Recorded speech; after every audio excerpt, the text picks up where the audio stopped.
Hey guys, welcome back for another episode of SheBoss. I am so happy to be here today with Leigh Christian, who, if some of you guys don't know, if you're in North Alabama or in the Southeast, I'm sure you know who Leigh is. She's a pretty amazing, phenomenal woman with a ton of accomplishments that I have just learned all about, a lot more about today than I knew prior to. So I'm so excited for you guys to get an in-depth look into all things Leigh. So thank you so much for joining us today. I am so excited. Thank you for having me. Absolutely, absolutely. So before we kind of dive into your story a little bit, as we were talking before this, I want you to just kind of set the stage a little bit and give us a little bit of background about you and how you came to be where you are today and just a little bit of history about you. Sure. So I am from this area, and I've pretty much lived in this area most of my life. My dad, when I was in high school, he actually moved to Iuka, Mississippi, so we moved there. So I did go to high school in a different area, but overall I've lived in this area and I love it. I live in Madison, so I'm a pretty big Madison proponent. Yeah, me too. Love Madison. And so that's kind of where I've been most of my life, and I love this area, and I love seeing how it's grown over the last few years. And so I want to make a difference. And so all my life I've really tried to do things that I can make a difference. Mm-hmm. I started out when I was in high school. I became a big sister. And so I've been involved in Big Brothers, Big Sisters, and I love that. I have always been involved in the community. And so when you said a lot of people know me, it probably is true, because mm-hmm. I've served on a lot of different boards. I've been part of the Land Trust Board. I helped Helpline turn into crisis services. I love them. I helped the Women's Business Center that started. I was part of the steering committee before we even became an organization. Yeah. And I've been involved in this organization, which now is the Catalyst. Yeah. And I'm even working here, and I never even dreamed that I would be working here at the Catalyst. Yeah. And I've been part of many other organizations, the Women's Economic Development Council. While I'm not one of the founders, I was part of the very first board, and I was the first secretary, so I did a lot of the work and helped build the membership and lots of things. And so I've been so fortunate. Yeah. One thing that that you have become known for is sort of the go-to for all things small business, entrepreneurs, getting into the government contracting world. For those of you that don't know, in Huntsville, we have a massive government contracting presence here, if you will, and I would love to hear your thoughts on that too, as far as where that's come over the last couple of years. But you're such a great resource to helping other individuals maneuver through the phase of life that is business and is GovCon and all of that. So talk a little bit about your journey in that regard. Like what is it that drove you to get to that point? Because not everybody has this list of accolades of I've done these things and served on these 12 boards. I mean, that's a lot. So tell me about that. So my first job was at JCPenney's, and I worked on the floor, and I was helping people, and that's when I learned that I really just loved helping people. I hated the retail hours, so I got into banking. Well, I'm the kind of person, I started as a teller, and almost immediately I was like, I need to learn how to do the other jobs. Yeah. And so I always learned, and I rose pretty quickly, and I became a regional vice president for South Trust Bank, and then I moved to AmSouth Bank. Wow. And so I served a lot of people in North Alabama. I was over the branches and worked with all of them. And I started learning about small business and those kind of things, and I loved helping them. Yeah. And just so many small businesses, they don't know how to even start, and they don't understand the importance of a banking relationship or having an accountant or an insurance agent. And so I would spend lots of time when I was a banker, I would spend lots of time working with small business. And that's kind of how I began my career. Ah, gotcha. And so when I was about to become 40 years old, I decided it was time for a career change. At 40? Yes. Wow. And so I decided that we live in a community of government contractors. And so I decided to start my own business. I ended a great career in banking, and I went to UAH and took a class in government contracting. I did great. I got my professional credentials. I had no clue what it really meant. I'm not even going to lie to you. And I just started going to events. And I would hear all these words and all these acronyms, and I still didn't really get it. But after a few times of going, I started picking up things. Yeah. So I'm almost self-taught in that regard. Yeah. I started picking up clients, and I would do business development for them, because really business development in banking is almost the same. It's a little different language and those kind of things. Yeah. But it's all about relationships. Yeah. Yeah. And so I feel like that's what really helped me, was building those relationships. Mm-hmm. And so I became pretty successful. I helped companies win government contracts, but I learned, and that's one thing that I really want to share, and I want to encourage everybody that's listening, is always learn. Mm-hmm. Listen to podcasts, attend those meetings, connect with people, ask people to be your mentors. Yeah. And I've been so fortunate with all of that. Yeah. And I've taken that Strength Finders. I don't know if you've ever heard of that. Yes, I have the book. I have the book. Yeah. And so several of my strengths, the first one is being positive. And so I try to be positive all the time. Attitude is one of my favorite words. Can you share with us the fun fact we learned about I have the a word great attitude? fun fact with the word of attitude. If you take each letter in the word of attitude and you assign it in the alphabet where it falls, like A is 1, B is 2. If you add up the letters of attitude, it equals 100. And that word has always just been special to me, because you choose what you want to do and how you want to be and how things affect you. Yeah.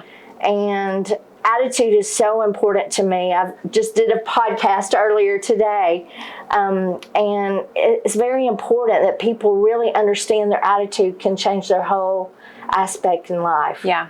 Whether it's going to get a government contract, whether it's applying for a job or anything, having that attitude and the confidence is so important. Yeah. And in my role at the Catalyst, I try to instill that in people, that they need to treat themselves like they belong. Yeah. And I have a story I tell pretty often, that I went to this company, and I was the only young female at this company, and we were having our first management meeting, and here I am, the only female. A lot of the people that were there were generals and colonels and military background, and one of them looked at me and asked me to go get some coffee. And it was a really big moment for me. And I said, well, I don't drink coffee, but do you need me to get coffee for you? And he realized he had put me into that demeaning role. Mm-hmm. And he said, I will never ask you that again. I'm so sorry I did that. But for me, that was a learning moment. I treated myself like I belonged at that table. Mm-hmm. And that was like a life-changing moment for me. Yeah. Yeah. And so I think everybody needs to know they need to treat themselves like they belong. Mm-hmm. And like they have a place and they have a say. Yeah. And even in government contracting, because that's my world, that's what I teach a lot of. If you're meeting with a government client or meeting with somebody, act like you belong, because you do. And if you treat yourself and you're not in that attitude, they're going to treat you the same way. Right, right. Well, and it's interesting, and I share this with my kids even, which I know a little bit different than some of the clients that you work with, but you have a choice of how to react to a scenario. And a lot of that boils down to your attitude and to your outlook on life. And you can choose to handle things in a negative way, or you can choose to be the bigger person and handle things in a positive way. And you have that choice. Other people don't have to dictate that for you. Right. And I think oftentimes we fall into that mindset of, well, you just do what other people sort of lead you to do, as opposed to doing something that you feel very confident in. Right. Yeah. And I work with a lot of small business, and that is my passion. And I hope that every day I can make a small business, I can work with them and I can give them confidence and encouragement and inspiration, and hopefully a lot of information to be able to take and and really utilize it. And I just got an email this morning. I taught a class last night in Government Contracting 101, and the lady said, "Thank you for making me not feel like a dummy. I feel so much better." And she's trying to get her 8A certification, which is a small disadvantaged business certification. And she said it's so overwhelming. Yeah. Well, especially in the government contracting world, where there's a 25-page book on just the acronyms that you need to use. I supported the Army for a couple of years, and it was a joke, but it was on the very first day. It's here you go. I think they had an acronym for the word acronym. I mean, it was just insane. It can be very overwhelming. It can be. Yeah. So I'm curiously, because you've had so much experience in so many different things, honestly, especially with some of the boards that you were a founding member on, and really see things go from just a whiteboard session come to fruition, and now you have this in this beautiful facility. We'll just use the Catalyst as an example. For those that don't know, the Catalyst Center for Business and Entrepreneurship is a phenomenal organization here in North Alabama that helps support small businesses and those who want to start a business. But in addition, they have this whole government contracting, arm as well, which you lead. And I personally have been a client of the Catalyst, and it's been amazing. And now I'm on the flip side and do some of the coaching, which is amazing. But there's especially with what's gone on over the last year, I think there's a lot of question to some people on whether or not they have the gumption and what it takes to go down that path and start their own business. So what's a piece of advice that you would give for someone sitting in that position? And then I also want to ask you too, what's one of the biggest challenges that you see that entrepreneurs or small business owners face that you'd have advice for? So I think a lot of people really got to decide, what are they getting into business for? And I feel like if they're just doing it for themselves, I don't know that that's the right reason. It can't be for money only either, too, right? Money can't be the driver. Or for good hours, or being their own boss. Right. That's really a myth. Yes, it is. I love that experience with the Madison CEO program. Yes. Because so many of the students were like, well, I just want to have a foosball table in my office and have a Slurpee machine and have my own hours. And it's like, that's not how it works. That is not how it works. Burst your bubble. But when somebody goes into business, sure, they need to follow their passion. Yeah. I love that. But they need to know why they're doing it, and they need to know their purpose, and they need to know that whatever they're doing, they're going to be better at something, or they're going to be more efficient, better cost, better opportunities, those things. And a lot of times people just aren't thinking about, what is it that's going to make my business better? Yeah. They may start a boutique. Well, what's going to be different? Yeah. Yeah. And why would people come to you over somebody else? Mm-hmm. And I think that's a big part of what people are not thinking about when they start their business. Yeah, answering the so what. Yes. Yeah. Mm-hmm. And so that's what I really encourage small business to think about, is what is your unique discriminator? Yeah. Why would somebody come to you? What is that thing that makes you special? Mm-hmm. And if you don't have that, you need to figure out what is going to be that. Yeah. And what would be your advice on how to go about figuring that out if you're just sort of stuck, So, of course, I would recommend coming to see a coach at the Catalyst. Yep. But also, I did an exercise one time, and it was when I was trying to start my own business. And I was trying to figure out exactly what I wanted to do. And I had a coach, and they suggested that I write down everything that I do. Everything. Whether you like it or not? Well, yes. Yeah. And whether I'm giving money to somebody, everything that I do. And I did, and I made this huge list. And then they told me to write why was I doing each thing. And when I started narrowing that down, it gave me such insight, because almost everything that I do was about helping other people. Gotcha. You saw a common thread kind of run between things. Yeah. And that was a great exercise, because it really helped me focus a little more. Mm-hmm. So then I kind of narrowed it down, and I was like, I really like helping small business. And that was not what I originally was thinking. I thought I wanted to be a life coach and really help individuals, and I do a lot of that. But when I started really narrowing down everything and looking at the why, and I grouped everything together, it was about helping small businesses. And so that helped me kind of decide that's what I wanted to do. Yeah. And so I wanted to help small businesses with their marketing plans, with their business plans, business development, those kind of things. Yeah.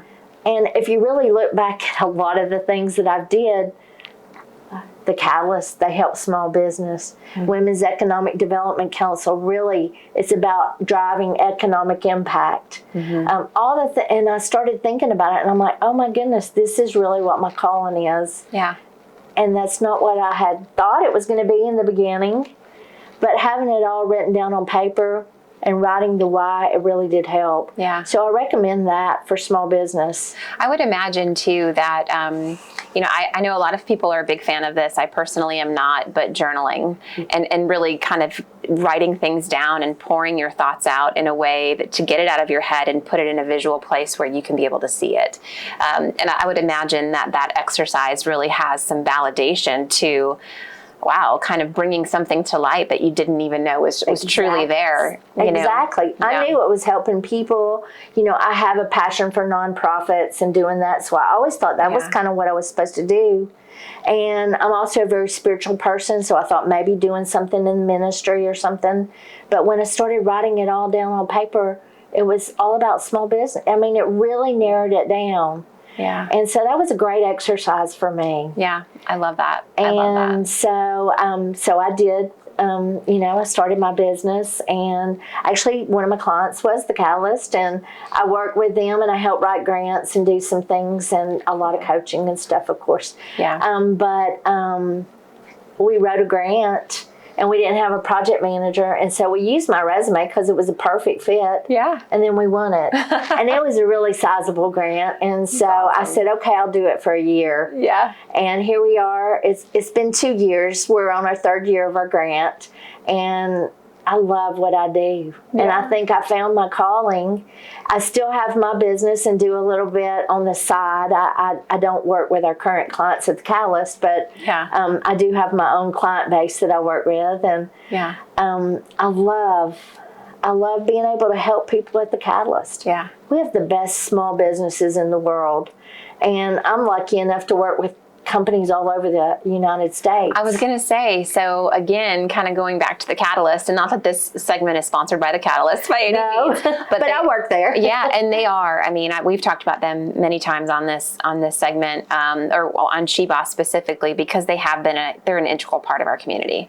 I don't care who you are, but they are, and they do amazing things. So if you're contemplating starting a business or just have questions and you don't know what you don't know, I mean, they are such a great resource to be able to lean on.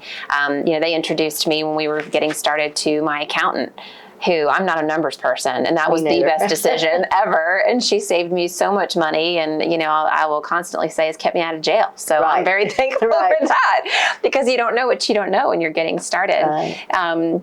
But, one of the things that you pointed out earlier, too, is that you guys support not just businesses in North Alabama, but nationwide, all over the place. So there's a really, there's a uniqueness behind the strategy that you all have, and the response rate from what you're doing has been overwhelming. So talk a little bit about that. So that was kind of an unusual, not necessarily planned thing that happened. That's the best kind, though, right? When during the pandemic, we were very quick to, we had already been testing out Zoom before the pandemic. Yeah.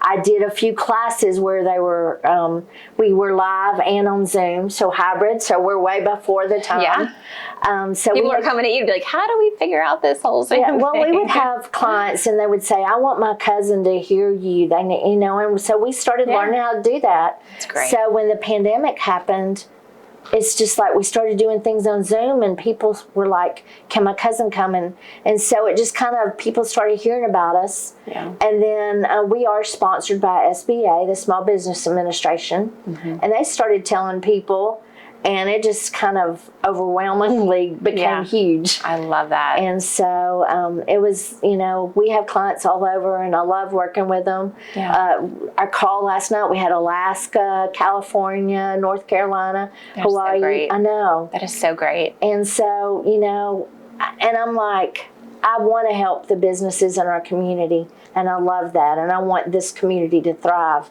But it's also fun to learn about these other businesses because they don't feel like they have people that can help them. Yeah, which was mind-blowing to me to think that, that small businesses in Idaho or in California or in Alaska don't have similar resources.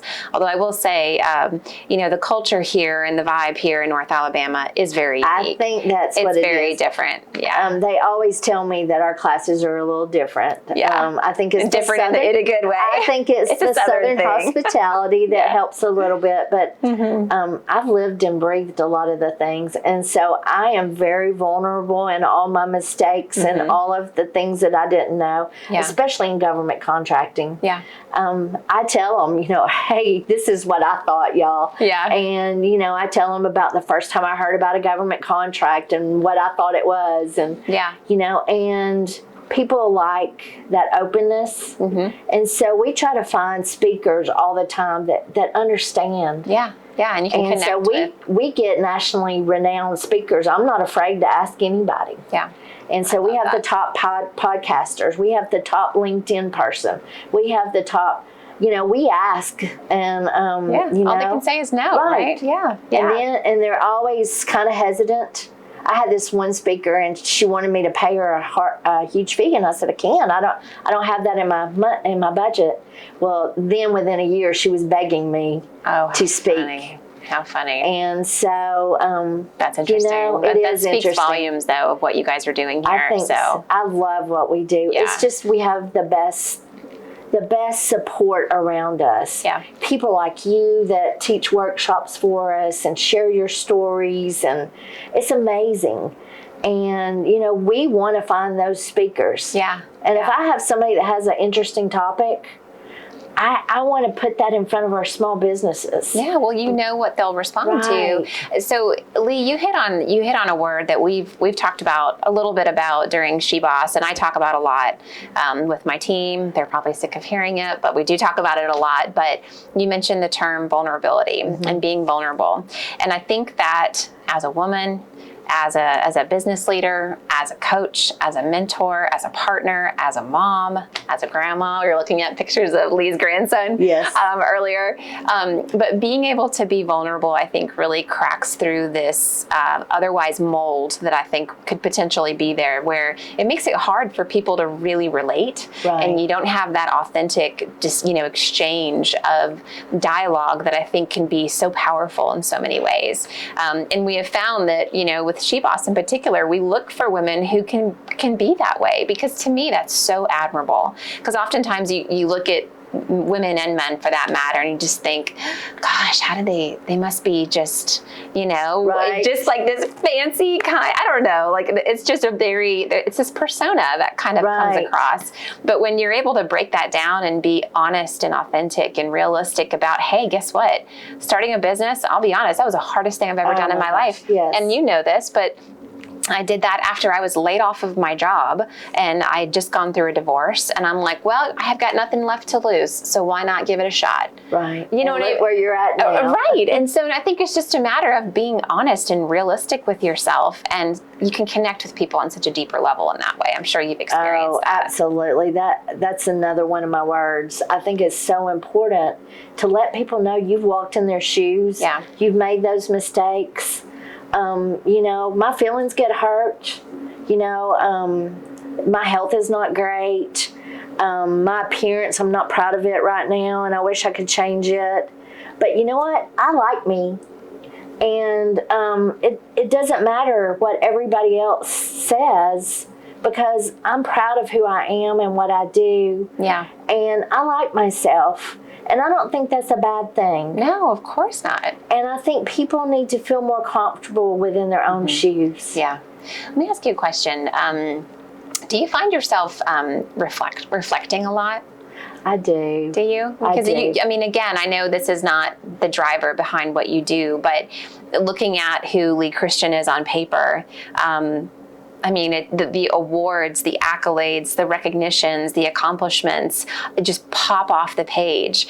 And, you know, some people might think that you just have this ego and you're the most down-to-earth person in the world. And I have to believe that has something to do with you just being very humble. That doesn't mean anything, but the email that I make somebody not feel like a dummy, that's what drives me. Yeah. And, I mean, I love the recognition in that regard. Yeah. I love knowing I made an impact on somebody, or that they feel like they couldn't have made it through a time without me being a part of it. But you know what? It was a series of those that led to those big, you know what I mean? So it was just, I'm sure there's hundreds more. Those are really nice. Those are nice. Well, and two, kudos to people for taking time out of their day to give you that feedback. Just to say, you know what, that was a really great session. I appreciate your time. It was so informative.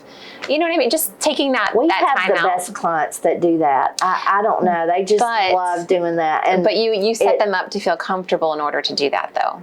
But see, that gives me energy. So I want to also encourage people, follow your passion. Yeah. And when you do, you know, people often say, you work too much.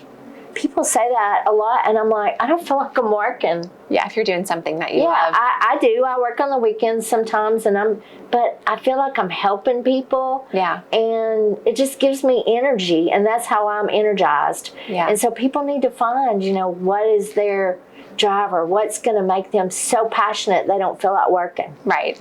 I love that. See, I can tell you do that too. I try. I mean, to me, and you know, our team Ethan behind the camera knows this, but if we're coming in every day and we're like, oh my gosh, I have to go do this thing and I can't stand it, like, we're doing something wrong. And there's always an element of your job, right, that it's like, okay, I could live without that today. Right. I could live without doing. And that's true. Right. And it's not like every day is perfect. No, and that's just part of it. But I'm also a true believer. Like, if you follow something that you are super passionate about and you just love to do, success will just follow. It really, really will. And it doesn't mean that you're going to be the next, you know, billionaire doing what you do, but you're sure going to be happy. And your peace of mind, your health, you know, your mental health is so important. And there's no money that can fix that, you know, if it's not fueled by other things. So I think that is so important.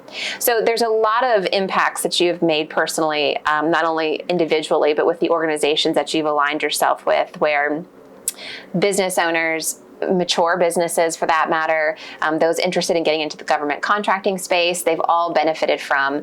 But one thing that came about over the last, you know, couple of years was the Madison CEO program too. Yeah. So I love the fact that you guys have teamed up with local area high schools to offer a very similar, workshop series, if you will, for some of these younger students. So tell me a little bit about that. So Madison CEO stands for Creating Entrepreneurial Opportunities. Which I love. By the way, I was cool? Like, is that always what it stood for? And so we're fortunate to have you as a mentor, but I also helped I was one of the founding board members on that. Love it. And to be a part of that is just a dream. This is an actual class that the students take every single day of the year. Their senior year of high school. Is it senior or junior year? And senior and seniors, yeah. And they actually go into businesses and they learn about all the different businesses here in our community and different things, but they start their own business.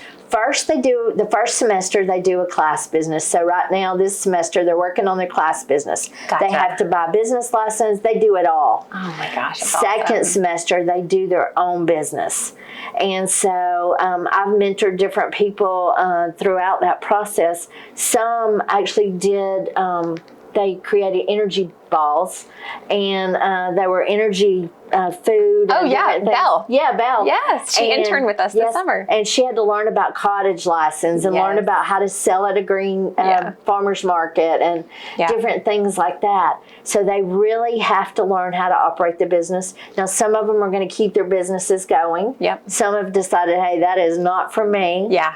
Yeah, but what a great dose of reality, though. That's right. And we match them with mentors, and it's a great experience. But I tell you, being a mentor, I learned as much about things as probably they did. I mean, I didn't, and I have to tell you, I had a young guy, and we were probably very different from each other, but we bonded so well. And I had a big event, and he sent me a text. I'm probably going to cry.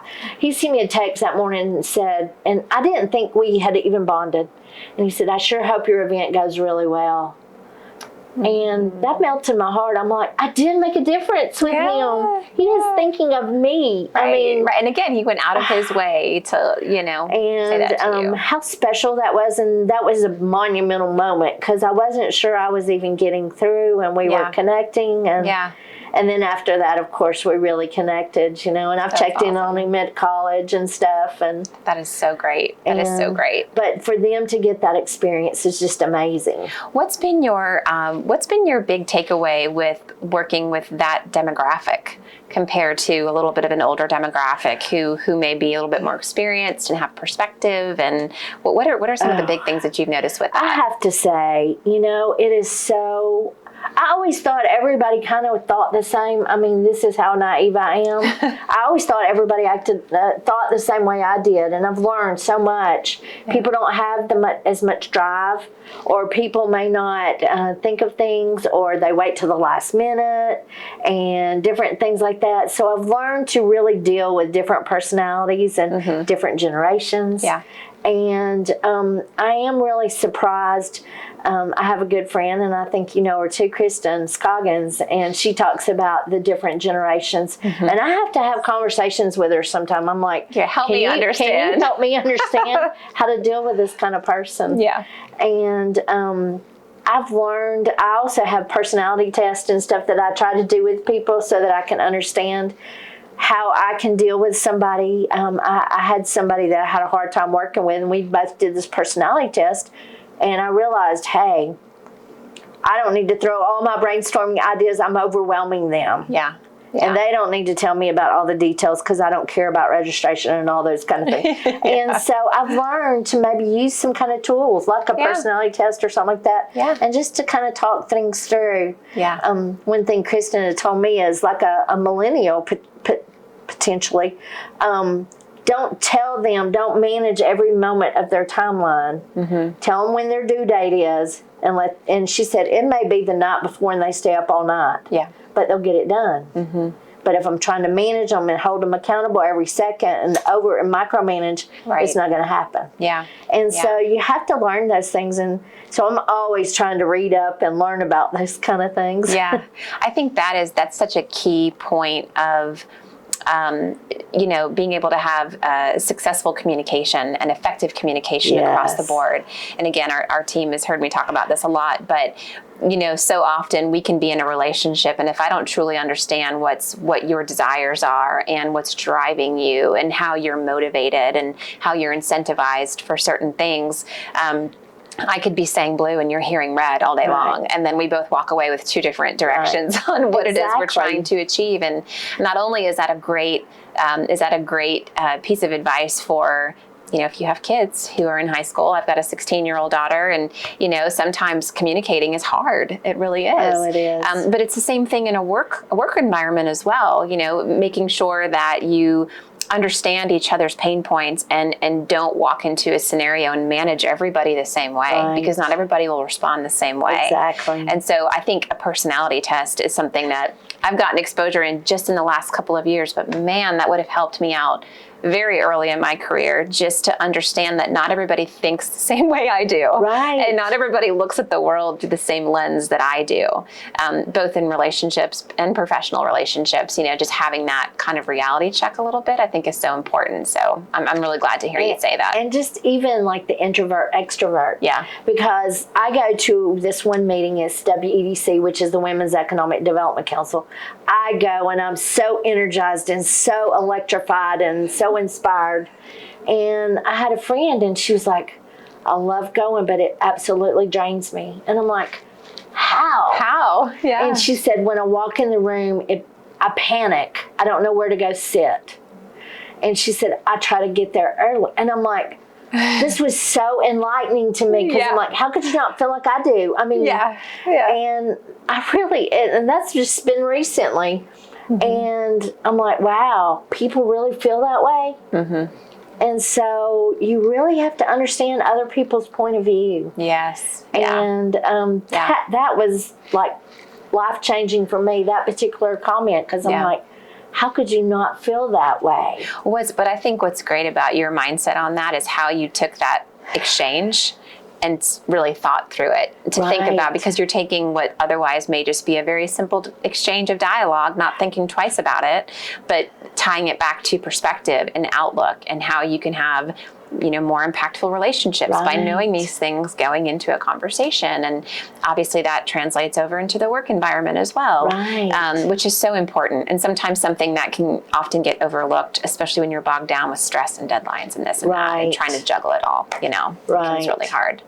So I have a question for you, because I feel as though of any of the phenomenal women that we've had a chance to interview through SheBoss, which we launched last year during COVID, as you know, you individually sort of tie a nice bow on everything that we have done, because you represent so many different, but you really, really do. I mean, you represent so many different industries and initiatives that have truly impacted the world of the woman in my eyes. Honestly, truly. I mean, I'm being sincere with that.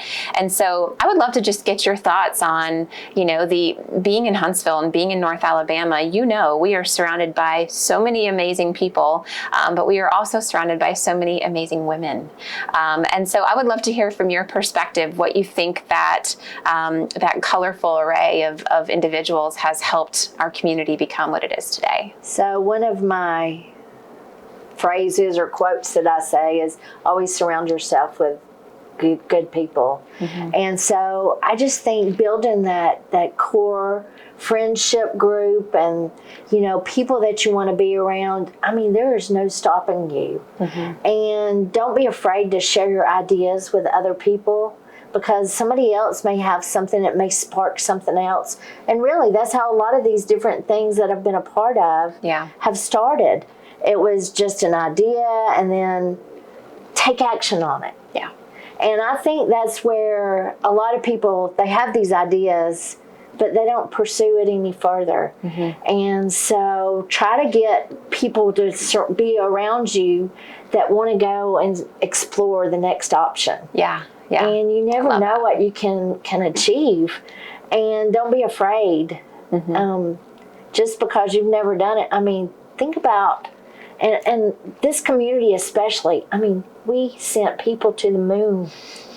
And gosh, don't you know they were afraid? But we sit here in awe of all the things that's been accomplished by this community. And we, especially as women, we don't need to sit back. We need to really think, what can we do? What impact can be made? And just a little step can lead to something beautiful that you may not be, ever expect. Gosh, I never dreamed I'd work for the Catalyst. I never dreamed we'd be touching small businesses across the world. And wow, to sit back and think that I was a little part of that. Gosh, and making such a big difference on so many different levels. Everybody has that ability to have that impact. And so many people want to sit back and be negative, but boy, if they just turned that energy into something positive and really just took a step forward, I mean, every idea could be great if they would just share it with others and brainstorm and find ways to make things happen. I love that. So in closing, I have a question for you. So you, as you mentioned before, I don't even want to say you're a workaholic, because it's not really work for you. It's not. You just go. You just go and do your thing at your own pace. When you're not helping other businesses and you're not pushing other women forward and you're not mentoring and coaching, what is Leigh doing on the weekends? What do you do for fun? Well, I work for fun. But I don't feel like it's work. But I am a very balanced person in my life also. Good. I have great, I'm very active in my church. I'm very active with my family. Never once did I miss any of my activities for my daughter. I was always the PTA mom. I was always the volunteer for whatever.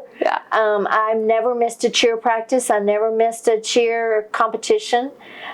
So people may not realize, that I do all these other things because it does seem like I work a lot. I get a lot done. That's always a funny thing. People always say, do you have elves helping you behind the scenes? Lisa, my boss, tells me that all the time.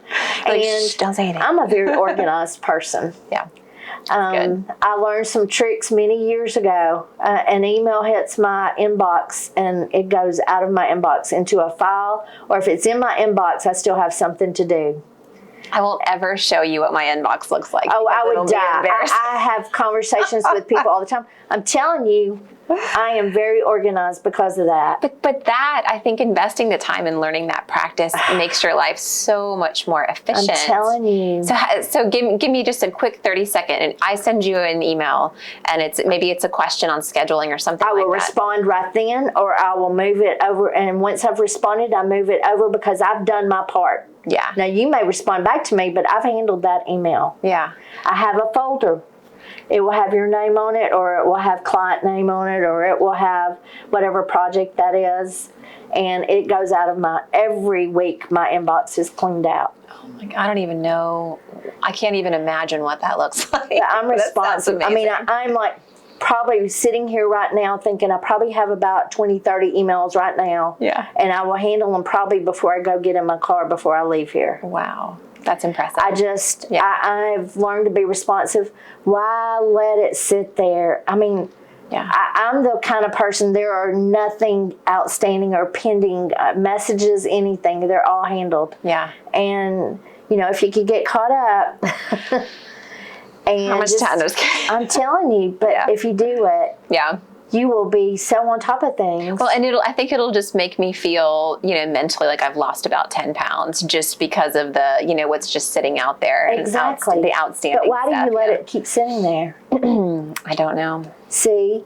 Yeah. And that's a question. I try to go back and do the filing system because I agree with you. I mean, I definitely use the folder system of filing, but I also use my inbox sometimes as my to-do list too, which is probably not the healthiest approach. But I do that, but I have several things in mind right now, and it's all about year-end grant reports and stuff. And I know when they're due. Yeah. But so you just stay. They have a reason to stay there. But buddy, everything else is cleared out. Yeah. I respond to clients. I take care of it. I learned that kind of in banking, but I've kind of always done it. But we had something called the sundown rule, and before the sun went down, you handled everything in your inbox. Oh my gosh. And so I've just always tried to do that, and I will tell you what a difference it can make and how much more you can accomplish because you've already taken care of it. You don't have that in your mind. It's not stressing you out. Right. You're reducing so much. I bet. The sundown rule. I'm going to write that down. So what's one routine that you do a day that you cannot live without besides the sundown rule? Whether it be in your personal life or... So I do a devotion before I get out of bed. I usually listen to a podcast while I'm getting dressed. I'm very efficient with my time. I love it. I am working and listening and eating and, I don't make extra trips. I plan out exactly what I need to do. Yeah. I just try to be really efficient. Yeah. And so that's very important to me. And, it just helps me be more effective. Yeah. And more impactful with every little thing that you do. So, yeah. So last question for you. What's one of the biggest things that has you most excited that's coming down or that's occurring in your life over the next year? So I'm a grandmother, so that's always exciting. And we do a lot of things for Halloween. And so my grandson, we happen to dress him every day in October. So that's really exciting. Which actually happens. I saw the picture. That's really exciting. Adorable. And we have a big Toy Story Halloween planned. And so all characters. So that's one thing. Here at the Callus, we are just growing like crazy. And I do have an event in October, which I think this will be later, so I won't talk about it, but it's for historical Black colleges and universities.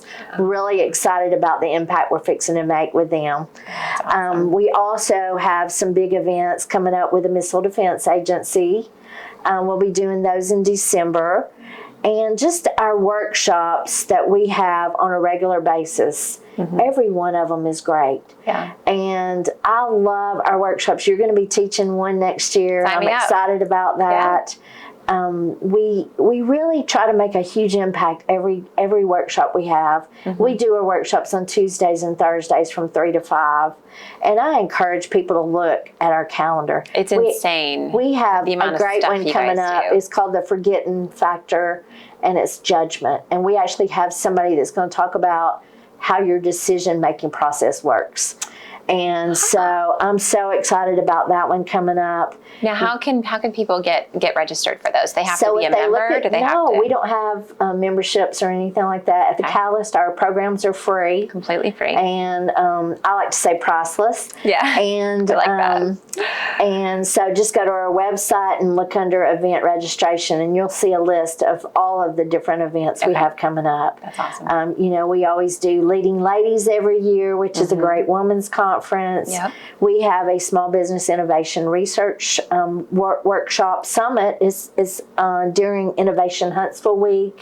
So lots of things coming up. Yeah, that's And exciting. I love doing all of those because any way that we can help small businesses learn and to prosper is just really important to me. Yeah, that is awesome. So I think whether or not you are contemplating starting a business, have begun starting a business, or even if you are in business and you need a good refresher course on just some perspective, right?